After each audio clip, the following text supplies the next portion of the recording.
In Chapter 5 of Persuasion, Admiral and Mrs. Croft tour Kellynch Hall, and Anne Elliot walks to Lady Russell's home to avoid them. After a positive meeting, the two parties make an agreement. Sir Walter Elliot plans to move within a month.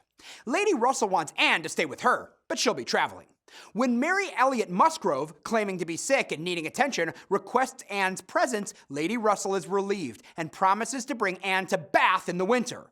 However, with the news that Mrs. Clay will accompany Sir Walter and Elizabeth Elliot to Bath, Lady Russell is concerned.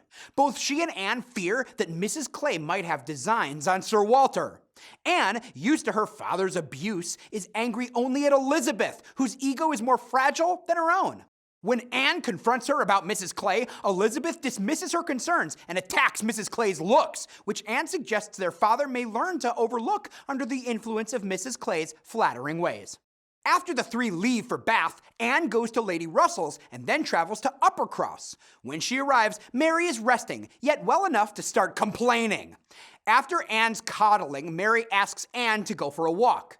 Breaking what Mary believes to be protocol, they stop at the Great House to call upon Mary's in-laws. Mary invites her sisters-in-law, Louisa and Henrietta Musgrove, to accompany them. This chapter reveals information about Mary and the Musgroves. Through the sisters' conversation, it's apparent that Mary shares with her father and Elizabeth the character trait of self-importance. As the only married Elliot daughter, she furthers the theme of upward mobility through her frequent comments on the romantic opportunities of others.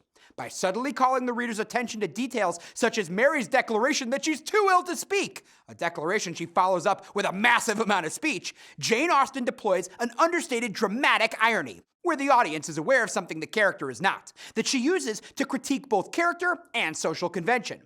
Through conversation, readers see Mary's fickleness and contradictory nature. After Mary says she's never been so ill in her life, she suggests a walk. The motif of walks appears as offering opportunities for reflection, growth, and conversation.